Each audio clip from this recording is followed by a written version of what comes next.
할렐루야. 오늘도 주님의 위로하심 가운데 서로 돌아보며 그 은혜를 나누기에 힘쓰는 우리 성도님들의 삶에 주님의 사랑이 가득하시기를 축복합니다.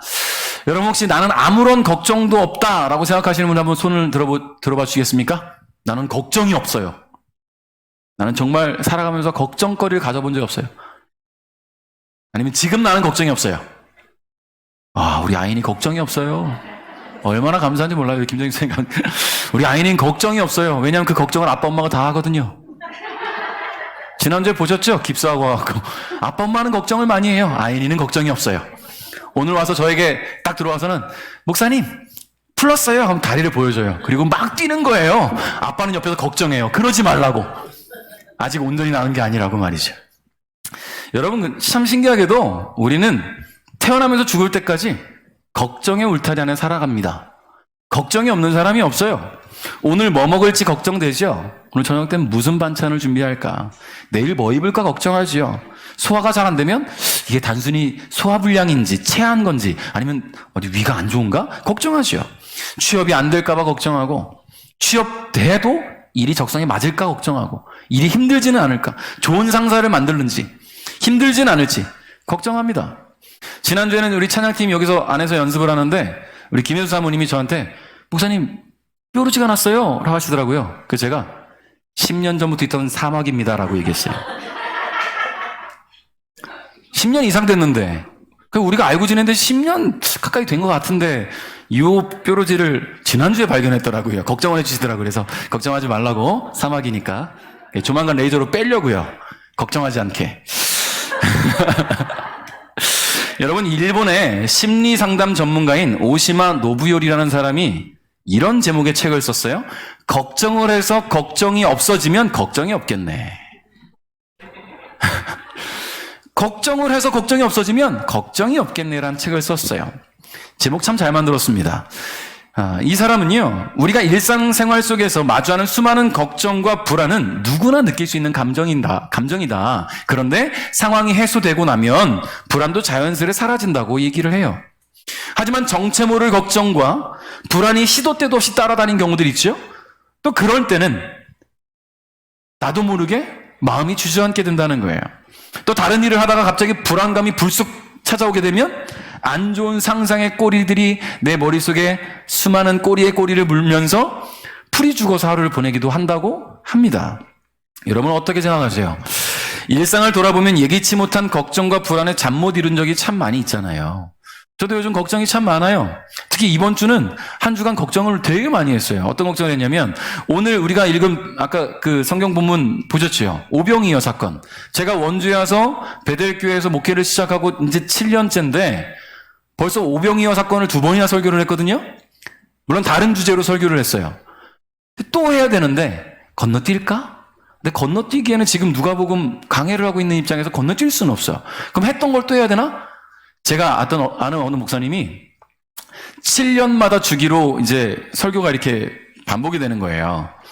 그런데 이분이 어느 날 한번 전에 했던 걸 꺼냈더니 예배 끝나고 나서 권사님 한 분이 오시더니 권사님 그건 목사님 그건 몇 년도 몇 월 며칠에 설교했던 내용입니다. 라고 얘기를 하시는 거예요. 그러니까 필기 노트를 하시는 분인 거죠. 그 목사님의 설교를 기억하고 목사님한테 얘기하니까 목사님이 창피했다는 거예요. 그래서 저는 했던 설교를 또 할 수는 없으니 무슨 주제로 해야 될까? 한 주간 걱정을 하다 보니까 걱정하지 말아요. 오늘 오병이어 사건을 가지고 걱정에 대해서 얘기를 해봐야 되겠구나. 내가 이렇게 걱정을 하는 거 보니까 하나님이 그래서 걱정거리 주셨나 보다 라는 생각을 하게 되었습니다. 여러분 걱정을 자꾸 하다 보면 막막할 때도 있고 때론 답답할 때도 있어요. 심지어 난 예수 믿는 사람인데 크리스천인데 내가 이렇게 걱정거리를 안고 살아가면 믿음 없는 것 같아 보일 때도 있잖아요. 자꾸만 그 뭔가 믿음 없는 것 같고 창피하기도 하고. 근데 여러분 걱정하지 마십시오. 왜냐하면 걱정이라는 것은요 우리 인간들에게는 아주 자연스러운 감정이라는 거예요. 여러분 성경 속의 위대한 인물들도 그 위대한 일들을 해냈던 인물들조차도 수많은 걱정과 불안 가운데 살아갔던 것들을 보게 돼요. 그래서 실수도 했죠. 정말 잘 아는 사건들 한번 말씀드릴까요? 아브라함이 어떤 걱정을 하고 어떤 실수를 했습니까? 창세기 12장에 이집트, 애굽으로 가게 되는데 우리 와이프가 너무 이뻐. 와이프를 뺏길까 봐 누이라고 하자. 누이라고 하는 바람에 뺏겼어요. 바로왕한테. 물론 하나님의 은혜로 되찾았지요. 그런데 똑같은 실수를 창세기 20장에 또 해요. 그랄 땅에 들어갔는데 그랄 왕 아비멜렉이 사라를 이쁘다고 하니까 자기 누이라고 해 또 뺏겨요. 여러분, 괜한 걱정으로 없어도 될 일을 만들었던 아브라함이에요. 믿음의 조상인데 말이지요. 근데 신기하게도 그 아브라함과 아내 사라가 아직 이삭을 낳기 전에 이런 일이 두 번 있었는데 그 아들 이삭도 똑같이 해요. 똑같이 그랄 왕 아비멜렉에게 아내를 빼앗기죠. 누이라고 했다가. 여러분, 괜한 걱정은 실수를 일으킨다라는 거예요. 그러니 성경에 이런 위대한 인물들조차도 이런 걱정거리들을 안고 살아갔는데 어떻게 우리가 걱정 안 하고 살아갑니까? 심지어 오늘 예수님과 함께하며 그분의 사역에 동참하고 그분이 하셨던 놀라운 일들의 증인이 되었던 제자들조차도 수많은 걱정과 불안들을 삶 속에서 지우지 못했어요. 누가복음 1장 9절부터 오늘 우리가 읽은 본문의 앞부분인 누가복음 9장 1절부터 9절까지의 내용은요, 예수님께서 제자들을 전도 여행으로 파송하는 내용이 나옵니다. 제자들을 둘씩 짝지어서 세상으로 파송하셨어요. 그러면서 그들로 하여금 하나님의 나라를 선포하게 하셨고, 만나는 이들을 축복하게 하셨고, 병든 사람을 만나면 고치게 하셨습니다. 귀신을 쫓아내라고 명령하셨어요. 그런데 예수님이 그냥 명령만 하신 게 아니라 제자들에게 그 일을 감당할 수 있는 능력과 권세를 주셨다라는 거예요. 1절, 2절 한번 읽어볼게요. 시작.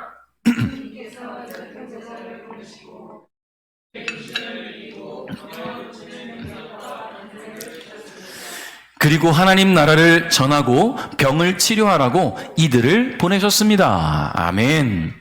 여러분, 예수님이 주신 능력과 권세를 가지고 제자들은 온 마을을 두루다니면서 복음을 전합니다.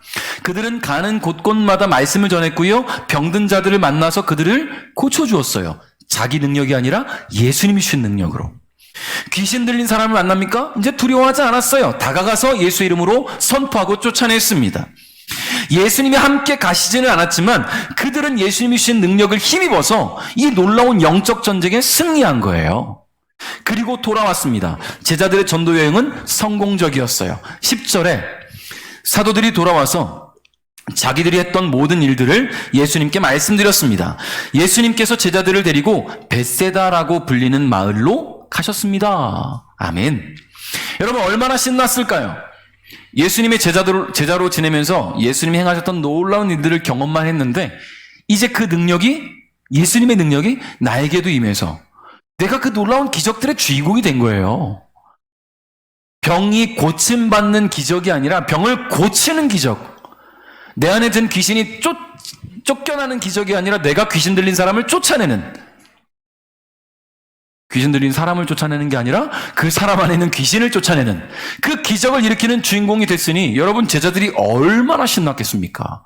얼마나 막 텐션이 올랐겠어요. 예수님 막 신나게 얘기했겠죠.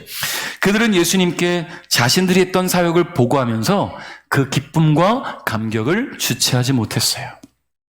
예수님은 그런 제자들과 더 깊은 대화를 나누고 소통하고자 벳세다라는 마을로, 작은 마을로 자리를 옮기셨습니다. 여러분, 그런데요, 참 신기하게도 예수님이 가시는 곳에는 늘 파파라치가 있었나 봐요. 예수님이 어디에 떴다 그러면 사람들이 막 소문이 퍼지는 거예요. 예수님이 벳세다에 오셨대. 소문이 퍼집니다. 이 소문은 삽시간에 벳세다의 수많은 사람들에게 퍼졌고 옆마을 또 퍼져나갑니다. 그리고는 예수님을 만나기 위해 수많은 사람들이 그 벳세다에 모여들기 시작해요. 예수님은 그들을 불쌍히 여기시면서 그렇게 모여든 사람들을 또 치료하시고 말씀을 전해주셨습니다. 제자들은 그렇게 예수님과 함께 은혜로운 시간을 보내요. 왜냐하면 자기들은 지금 막 은혜 충만하거든요. 영적으로 막 충만해 있거든요. 그러면서 예수님이 전하시는 말씀을 또 들으면서 병 고치는 것을 보면서 귀신을 쫓아내는 것을 보면서 그래, 저 능력이 우리에게도 있었지. 예수님과 함께 했더니 우리도 그런 능력이 있었어. 막 신나했겠죠. 그런데요, 이런 놀라운 사역들을 감당하며 한 단계 성숙해진 제자들과 그들의 성장을 바라보시면서 더 많은 이들에게 복음을 전하시고 사역을 이어가시던 예수님, 아무런 걱정이 없어 보이잖아요, 지금. 얼마나 은혜 충만합니까? 그 자리에 막 영적 전쟁 승리하는 것들이 막 보이고 얼마나 아름다워요. 그런데요, 이 불안할 것도 없어 보이고 걱정도 없어 보이는 그들 앞에 걱정거리가 생겼어요. 여러분, 어린 시절에 들었던 노래 중에 제 뇌리에 스치는 그런 노래 가사가 있어요. 아주 신나는 리듬, 또 쉬운 멜로디, 재밌는 가사가 제 어린 시절 기억에 고스란히 남아있는데요. 아시는 분도 아시겠죠? 우리 어른들은 잘 아실 것 같아요. 쨍하고 해 뜰 날 돌아온단다. 가수 송대관 씨의 노래예요. 어린 시절엔 그 가사가 참 재밌으니까, 또 멜로디가 또 리듬이 신나니까 막 따라 불렀던 것 같아요. 꿈을 안고 왔단다, 내가 왔단다. 옛날에 잘 꺾었는데 이제 안 꺾어지네요. 슬픔도 괴로움도 모두 비켜라. 이렇게. 그리고 이 노래에 아주 핵심이 되는 가사가 바로 쨍하고 해 뜰 날 돌아온단다 라고 하더라고요. 여러분, 그래요. 쨍하고 해 뜰 날이 돌아와요. 그런데 여러분, 쨍하고 해 뜰 날이 돌아오려면 그 시간이 오기 전에 깊은 어둠이 있어야 되는 거예요. 계속 쨍하고 해 뜨려면 저기 러시아 북부 지역의 그 백야 현상을 경험해야 되거든요. 여러분 어때요? 24시간 쨍하고 해 뜨고 있으면 행복할까요? 어떻게 삽니까? 24시간 그 밝은 곳에서. 백야에서는 그렇다고 하더라고요. 해가 지질 않는 곳. 그건 오히려 축복이 아니라 재앙이라고 생각해요, 저는. 여러분, 쨍하고 해 뜰 날이 있으려면 어둠이 있어야 돼요. 우리의 삶이 좀 calm down, 좀 내려앉고, 좀 진정하고, 좀 문제가 좀 생기기도 하고, 막 주저앉아서 이제 쨍하고 해 뜰 때 그 반전의 역사가 일어나야 되는 거 아니겠습니까? 그러려면 어둠이 찾아온다라는 거예요. 누구에게나 어둠이 찾아온다라는 겁니다. 여러분, 근데 우리 인생을 돌아보니까요, 간혹 이렇게 날이 저무는 시간, 그 어둠이 찾아오는 시간을 우리는 견디지 못할 때가 참 많았었어요. 왜냐하면 그 어둠이 지나가면 쨍하고 해가 뜰 건데 그 어둠이 언제 끝날지 모르는 거야. 그러니까 그 어둠이 다가올 때 두렵고 걱정이 되고 마음이 무너지고 주저앉고 그렇게 살아가는 우리의 인생들이 있었다라는 거예요. 지금 말하는 이 날이 저무는 때, 이 어둠은 우리 인생의 굴곡을 말하는 겁니다. 우리 인생에 수많은 굴곡들이 있잖아요. 어떻게 사람이 계속 하이텐션을 유지하고 살아갑니까? 문제가 찾아오고 바닥을 치기도 하지요. 가난에 허덕이기도 하고 질병 가운데 쓰러지기도 하고 그러다가 인생이 다시 꽃피는 날이 생기고 쨍하고 해 뜰 날이 찾아오기도 하지요. 그렇게 우리 인생은 수많은 굴곡 가운데 지금 여기 와 있는 거예요. 누군가에게는 지금 밑바닥일 수도 있고 누군가에게는 지금 위에 있을 수도 있어요. 그러나 지금 중요한 것은 어둠이 찾아오면 쨍하고 해 뜰 날이 온다라는 거예요. 여러분, 12절 한번 읽어볼까요? 시작. 12 제자들이 예수님께 와서 말했습니다. 우리가 있는 곳은 빈들이니까 사람들을 보내십시오. 그래서 근처 마을과 농가로 가서 잠잘 곳을 찾고 먹을 것을 얻게 하십시오. 아멘. 여러분, 제자들은 아침까지만 해도 무사히 마치고 돌아온 이 전도 여행 때문에 은혜와 감격이 막 충만해 있었어요. 그들은 한껏 상기되어 있는 마음으로 수많은 모여든 사람들과 함께 예수님 말씀 듣고 병 고치는 예수님 보면서 은혜가 막 더 쌓이는 거예요. 근데 이제 날이 서서히 저물기 시작하면서 어둑어둑해지자 눈앞에 또렷이 보이는 예수님이 행하시는 그 놀라운 기적들이 아니라 이 어둠이 보이기 시작하는 거예요. 은혜의 시간, 은혜의 장소가 서서히 시야에서 어두워집니다. 그러니까요, 이 어둠의 시간이 다가오면서 현실적인 문제가 눈앞에 보이기 시작해요. 지금 그들이 모여있는 장소는 마을의 외곽 빈들입니다. 모여있는 사람의 수는 14절에 보니까 대략 5,000명 정도라고 해요. 여자와 노인과 아이들을 제외한 성인 남성만 5,000명이니 대략 12,000에서 15,000명 정도였을 거라고 학자들은 추정합니다. 날 밝을 때는요, 배고픈 줄 모르고 듣던 예수님의 말씀이 어둑어둑해지고 슬슬 눈앞이 시야가 가려지니까 배고픔이 느껴지는 거예요. 더욱이 어두워지고 이제 밤이 되면 이 많은 사람들이 이 광야에서 어떻게 잘까 걱정이 되기 시작합니다. 여러분, 그래요. 걱정되는 거 당연하지요. 사람이니까. 말씀도 좋고 은혜도 좋고 병고침도 좋지만 민생고는 해결해야죠. 민생고 아시죠? 제가 신광환 집사님 신방 가면 항상 민생고를 해결해야 된다고 얘기를 하시면서 민생고 뭔지 아냐고 저 그때 알았어요. 민생고라는 게 먹고 사는 문제구나라는 거. 여러분 민생고를 해결해야죠. 배고프니까 말씀은 은혜로웠지만 그래도 배는 채워야죠. 여러분 당연히 생각해야죠. 그런데 제자들이 한 가지 잊고 있었던 게 있습니다. 잊고 있었던 거. 그게 뭐냐면 바로 예수님의 존재, 예수님의 능력, 그분의 권위를 잊고 있었어요. 자신들이 해냈던 일들과 영적 전쟁에 승리한 것에 대해서 심취해서 이 말씀을 듣고 있던 제자들은 이 모든 일들을 가능케 했던 분이 예수님이라는 것을 잠시 잊었어요. 여러분 누구에게나 어둠은 찾아와요. 근데 어둠이 지나면 밝은 아침이 시작됩니다. 그 어둠의 시간을 어떻게 해야 할지 알 수 없는 그때에 우리의 삶에는 소망의 빛이 되시는 예수님이 함께 계신다는 것을 잊지 말아야 돼요. 그분을 잊어서는 안 됩니다. 날이 저무는 그 시간, 인생의 굴곡 가운데 하얀 길로 접어들어가는 그때에도 여전히 주님은 우리와 함께 계신다는 거예요. 아니 오히려 날이 저무는 그 시간, 주님의 일하심을 더 깊이 경험할 수 있다는 것을 우리는 잊지 말아야 될 줄 믿습니다. 우리 13절 상반절 함께 읽어보겠습니다. 시작. 말씀하셨습니다. 너희가 사람들에게 먹을 것을 주어라. 아멘. 여러분 예수님은 너무 황당한 말씀을 하시죠? 지금 제자들이 걱정하고 있는 게 뭐예요? 이 수많은 사람들이 함께 먹을 음식이 없다라는 거예요. 이건 100명, 200명 수준이 아니잖아요. 지금 12,000명에서 15,000명이에요. 이 음식을 어디서 구합니까? 근데 예수님이 하시는 말씀이, 예수님 앞에 이 제자들이 뭐라고 했냐면, 예수님, 먹을 것도 없고, 날도 저물기 시작했는데, 사람들 돌려보내서 알아서 잘 것도 좀 찾게 해야 되지 않겠습니까? 알아서 먹을 것도 먹게 해야 되지 않겠습니까?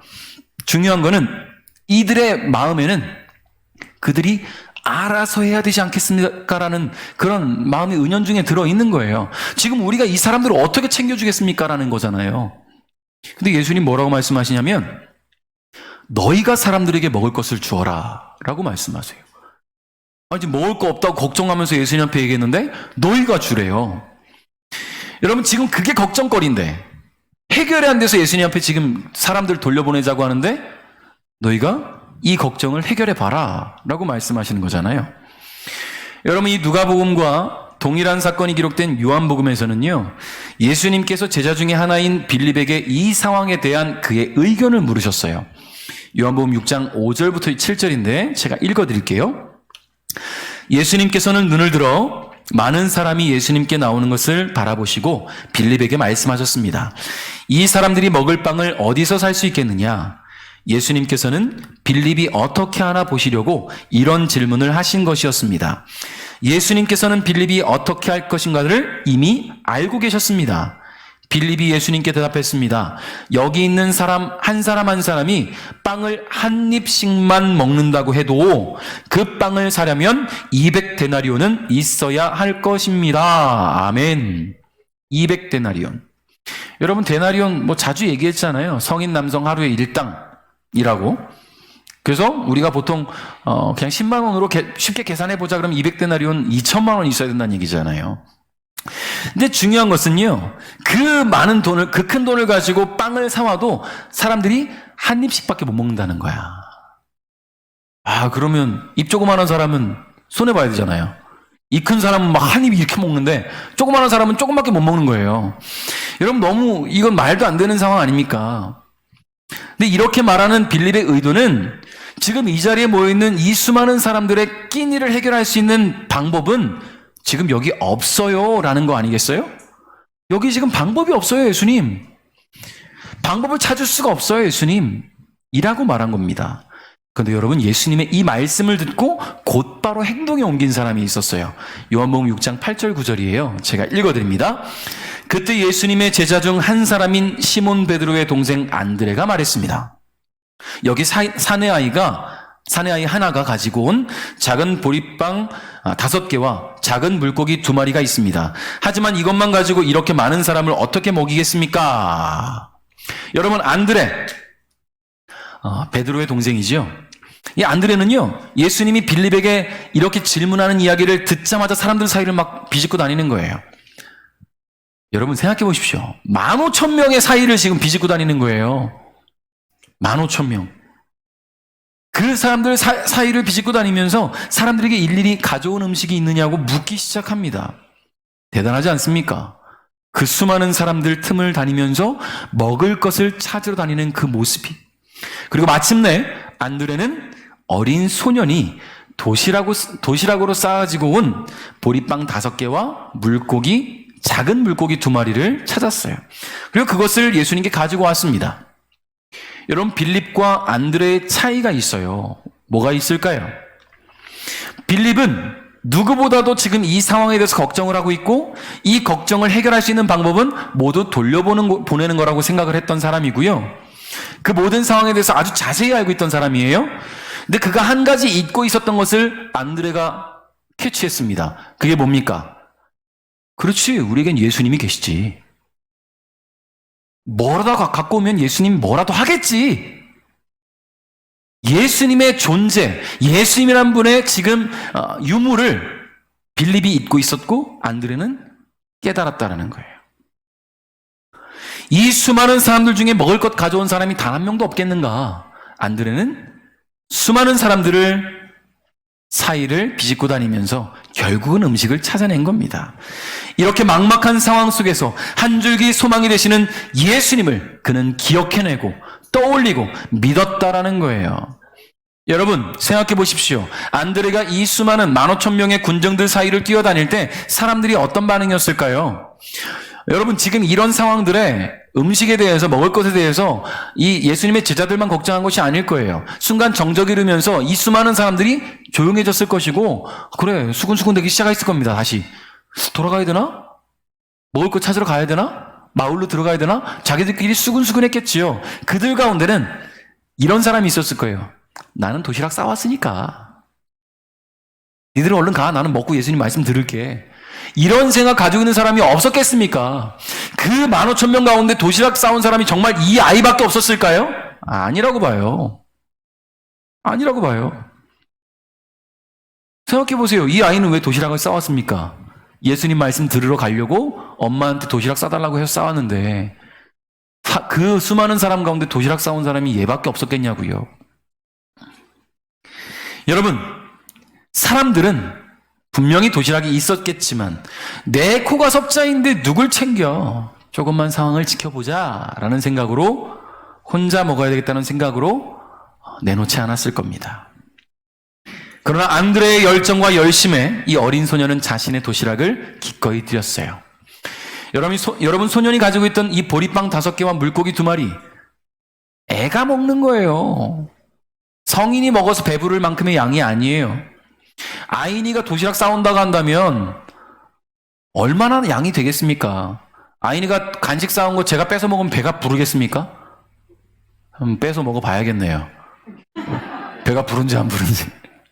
배가 부를 이유가 없잖아요. 여러분, 이 보리빵은요 아르투스 크리디누스라는 빵인데요, 당시 모든 빵 중에서 아주 값싼 빵, 아주 천히 여기던 음식이었어요. 가난한 사람들이 먹는 조그만 그 빵. 그리고 이 아이가 가지고 있던 물고기는요 옵사리온이라는 물고기인데 소금에 절여놓은 조그마한 정어리보다 작은 물고기, 멸치 정도? 소금에 절여놓고 말렸다는 것은 뭡니까? 갈증을 해결하기 위해서 염분이 필요할 때 먹는 거예요. 여러분 고등어 정도의 생선을 생각하지 마십시오. 고등어 먹으면 배부를 수 있지만 이거는요 그냥 갈증 해소용의 작은 물고기란 말이에요. 배를 채우기 위한 용도가 아니잖아요. 이 아이도 그냥 혼자 간단하게 먹고 끝낼 간식 도시락이에요. 근데 그런 도시락일지라도 이 어린이는 예수님 앞에 기꺼이 드렸다라는 겁니다. 모여있는 수많은 사람들이 어둑어둑해지는 하늘을 바라보면서 걱정과 근심에 사로잡혀 있는 그때에 성공적으로 전도여행을 마치고 돌아온 제자들 역시 걱정을 떨쳐버리지 못하고 있는 그때에 그 어둠과도 같은 상황 속에서 예수님이라는 한 줄기 빛을 바라보고 믿음을 가지고 열정을 불태우며 다름박질했던 이 안드레의 믿음과 적은 양이 한 끼 식사를 기꺼이 꺼내놓은 어린 소년의 믿음은 예수님을 통해 놀라운 결과를 얻게 되었다라는 거예요. 성도 여러분, 어둠은 누구에게나 찾아옵니다. 나에게는 밝은 인생만 있어. 아니에요. 분명히 어둠은 찾아와요. 그러나 밝은 아침이 올 때까지 망연자실하고 있을 필요가 없어요. 왜냐하면 그 어둠을 밝히시는 빛이 되시는 예수님이 내 삶에 계시거든요. 할렐루야. 그 빛을 찾는 믿음이 오늘 저와 여러분 안에 있으시기를 축복합니다. 여러분, 쇼핑몰 같은 데 가면 쇼핑하다가 배고프면 어디 갑니까? 쇼핑몰에. 그죠? 푸드코트 가잖아요. 푸드코트에 가면 아주 이렇게 맛있어 보이는, 불 좀 잠깐 꺼주세요. 앞에 불 좀. 네. 배고파요 지금. 너무 배고파요 지금. 12시가 다 돼가니까. 이런 음식들이 막 디피되어 있잖아요. 그래서 딱 이거 보고 이게 맛있어 보인다고 딱 들어가서 사면 이렇게 안 나오잖아요. 그런 사기 당해보신 적 많죠? 이거 보고 들어가서 샀는데 이렇게 안 나와. 양도 적고 이렇게 맛있어 보이지도 않아. 왜 이렇게 맛있어 보입니까? 사람들이 구매하게 하기 위해서 그렇게 디피해 놓은 거예요. 맛있어 보이라고. 근데 여러분, 일본 한 식당에서 음식 샘플에 사기당했다는 한 가지 글이 올라왔습니다. 이 식당은요, 35년 된 돈가스 집이에요. 돈마사라는 식당이에요. 이 식당에 외부 유리창에는, 여기 유리창에 바로 이렇게 시그니처 메뉴인 돈가스가 디피되어 있는데 맛있어 보이잖아요. 근데 들어가서 막상 음식을 받고 사기당했다는 거예요. 가보니까요, 음식이 이만큼 나오는 거예요. 겉에는 이만큼 되어 있는데 막상 들어가니까 이만큼을 줬대요. 돈가스를. 여러분, 이 돈가스집 사장님은 1986년에 오픈했는데요. 손님에게 배부르게 먹이고 싶다라는 생각에 모든 것을 양에 집중했다고 합니다. 그래서 아직 더 먹을 수 있다라고 말하는 사람이 생겨나면 조금 더 얹어주고, 더 먹을 수 있다라고 말하면 또 더 얹어주고. 그래서 지금 이 정도 양을 지금까지 여기 식당에 와서 다 먹은 완식률이 10% 정도밖에 안 된다는 거예요. 이거 어떻게 다 먹어요? 100명 중에 10명밖에 다 못 먹은 거예요. 그래서 이 사장님은요, 만약에 15%의 완식률이 되면 양을 더 늘리겠다고 했다고 합니다.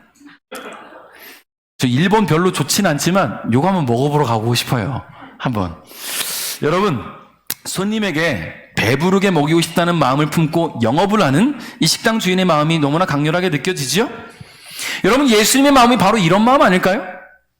예수님이 지금 이 수많은 사람들이 배고픔에 지금 줄이면서도 배고픔에 이 배를 움켜쥐고도 말씀을 듣고 있는데 이 사람들을 그냥 두시겠습니까? 그렇죠. 예수님은 그냥 두실 분이 아니에요. 더 많은 은혜를 주시고 더 많은 사랑을 주시는 분이 이 빈들에서 고픈 배를 부여잡고 말씀을 듣고 있는 이 사람들을 불쌍히 여기시지 않겠습니까? 그냥 두실 분이 아니에요. 그러나 예수님은 제자들의 믿음을 시험해 보심과 동시에 그 믿음의 결과를 현장에서 체험케 하신 것입니다. 14절부터 16절 우리 한번 같이 읽어볼게요. 좀 길지만 같이 읽습니다. 시작. 사람들은 남자들의 수만 약 5,000명 정도 되었습니다. 예수님께서 제자들에게 사람들을 50명씩 무리지어 앉게 하여라 하고 말씀하셨습니다. 제자들이 예수님의 말씀대로 사람들을 앉게 하였습니다. 예수님께서 빵 5개와 생선 2마리를 들고 하늘을 우러러보며 감사 기도를 하셨습니다. 그런 후에 제자들에게 떼어주며 사람들 앞에 내놓도록 하셨습니다. 아멘. 자, 예수님은 제자들로 하여금 사람들로 하여금 무리지어 앉게 했습니다. 그리고 이 어린 소년이 드린 보리빵 5개와 작은 물고기 2개를 하나님 앞에 감사 기도하신 다음에 이걸 쪼개기 시작하는 거예요. 빵 하나를 쪼개면 안 되겠구나. 쪼갤 게 없네요. 쪼개서 제자들에게 주고 또 반을 또 쪼개서 주고 쪼개주고 한 번, 2번, 3번, 4번 자꾸만 보고 싶어요. 자꾸만 먹고 싶어요. 빵이 계속 늘어나는 거예요. 신기하죠? 자꾸 증식되어 갑니다. 이 빵 하나가 증식되기 시작하는 거예요. 여러분, 저는 이 광경을 보면서 예수님 힘드셨겠다라는 생각을 했어요. 15,000명이 배부르게 먹고 12광주리가 남으려면 이거 도대체 얼마나 많은 시간을 예수님이 헌신하셨겠습니까? 예수님이 그 빵을 떼는 그 시간, 그 물고기를 떼는 시간, 제자들은 열심히 음식을 나르지요. 수많은 사람들이 먹기 시작해요. 눈앞에서 음식이 증식되는 것을 현장에서 목격하기 시작하는 거예요. 눈앞에서 말이죠. 놀라운 광경 아닙니까? 먹을 것이 없어서 걱정하던 제자들과 줄임배를 움켜쥐고 말씀을 듣던 현장에 있던 수많은 사람들은 늦은 시간까지 예수님 곁을 떠나지 않았기 때문에, 그 예수님의 능력을 믿었기 때문에 기적을 경험하는 은혜를 얻게 된 거예요. 여러분, 전 개인적으로, 그냥 제 개인적인 생각이에요. 그냥 성경에 나오지 않지만 5,000명, 남자 성인만 5,000명, 남자 여자 어린이 노인 해서 15,000명, 정말 처음부터 그 정도 인원이 있었을까? 괜히 의심해보는 거예요. 한 2만 명 정도 있다 배고파 돌아간 사람이 있지 않을까라는 생각을 해보는 거예요. 있지 않았겠습니까? 어차피 저 멀리서 나는 이제 보이지도 않고, 나한테는 내 병이 고쳐진 것도 아니고, 뭐 충분히 말씀드렸으니까 이제 어둑어둑해지니까 난 집에 가서 밥이나 먹어야지. 그렇게 돌아간 사람이 없었겠어요? 그렇게 집에 간 사람이 없었겠냐고요. 그런데 돌아가지 않고 있었던 자들은 눈앞에서 빵이 늘어나는 것을 경험합니다. 보기만 하는 게 아니라 그것을 먹는 경험을 합니다. 먹기만 하는 게 아니라 배가 부른 경험을 하는 거예요. 보리빵 5개와 작은 물고기 2마리가 15,000명이 먹고 배부르게 먹고 남은 광주리가 12광주리가 남게 되는 놀라운 기적의 주인공들이 될 수 있었다는 거예요. 사랑하는 성도 여러분, 예수님 곁을 떠나지 않으면 돼요. 도대체 이 기적이 어떻게 일어났어? 여러분, 예수님 곁을 떠나지 않으면 그 기적의 주인공이 됩니다. 왜냐하면 예수님은 우리를 떠나시는 일이 없어요. 떠나게 되면 보통 우리가 떠나지요. 내 손이 예수님의 잡은 손을 놓는 경우들은 있어도 주님은 우리 손을 놓지 않으세요. 예수님을 마음에 구주로 모신 사람들에 한해서 말하는 거예요. 그러므로 걱정, 물론 할 수 있어요. 그러나 그 걱정들 때문에 예수님을 잊지 마십시오. 걱정이 생깁니까? 당연히 사람이니까 걱정해야죠. 그 걱정들이 생길 때에 하나님, 이 걱정이 예수님으로 인해 해결될 줄 믿습니다라는 믿음을 가지십시오. 믿는 자에겐 놀라운 일이 일어나요. 회피하지 마십시오. 도피하지 마십시오. 다른 것에서 해결책을 찾으려 하지 마세요. 주님을 믿으십시오. 걱정거리가 눈앞에 있을 때 여전히 내 곁에 계신 예수님의 존재를 다시 한번 기억하시고 주님의 도우심을 구하며 간절히 기도하는 저와 여러분 될 수 있기를 바랍니다. 말씀을 맺겠습니다. 누구나 살다 보면 어둠을 만나게 돼요. 여러분, 운전하고 가다 보면요, 어두운 터널을 만나게 되잖아요. 근데 그 터널이 짧은 터널도 있지만 정말 긴 터널도 있어요. 예전에 중앙고속도로 타고 가다 보니까 터널이 4km인가 가까이 되는 터널이 있더라고요. 끝을 알 수 없는 것 같이, 정말 이 끝이 있을까라는 그런 터널을 만나면 막 답답할 때도 있어요. 우리 인생이 그래요. 끝날 것 같지 않은 고난이 찾아오고 해결되지 않을 것 같은 문제가 내 앞에 놓일 때, 이것이 정말 내 마음을 무너지게 하고 이 걱정과 근심 때문에 삶이 뭔가 영이 되지 않을 때 믿음 또한 흔들리게 되죠. 그게 우리 모습입니다. 다시 말씀드립니다. 당연한 거예요. 걱정하는 거 당연한 거예요. 여러분, 걱정한다고 믿음 없다 생각하지 마세요. 당연한 거예요. 그런데 그 걱정거리들이 결국 주님으로 인해서 반전의 역사까지 가야 될 줄 믿어요.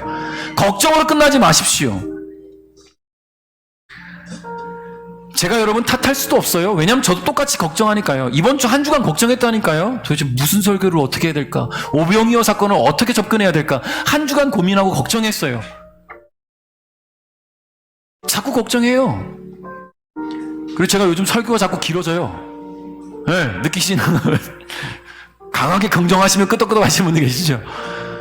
이 설교가 자꾸 길어지고 이게 지루해지고 말씀이 은혜가 안 되면 어떨까 걱정해요. 근데 주님께 맡기고 기도하는 거예요, 저도. 여러분, 제가 우리 성도님께 권면해드리고 싶은 것은요, 걱정거리들을 걱정거리로 남겨두지 마시라는 거예요. 마음을 무너지게 하는 걱정들은 반드시 해결돼야지요. 당연히 내 힘으로 해결 안 되니까 걱정하는 거예요. 그러면 주님 손 잡고 주님의 도우심으로 해결하시길 바랍니다. 주님이 나와 함께 하심을 믿고 이 어둠을 지나서 쨍하고 해 뜰 날을 기대하시기를 바라요. 마지막으로 우리 사랑하는 베델 가족 여러분 모두에게 드리고 싶은 말씀은 걱정 말아요 그대. 노래 제목인데 제가 너무 좋아하는 노래라 이 노래 제목이 생각이 났어요. 걱정 말아요 그대. 우리 옆에 계신 분, 앞뒤에 계신 분께 이렇게 한번 얘기해 볼까요? 걱정 말아요 집사님, 걱정 말아요 장로님, 걱정 말아요 목사님. 여러분 걱정 말아요. 걱정하지 말라는 게 아니에요.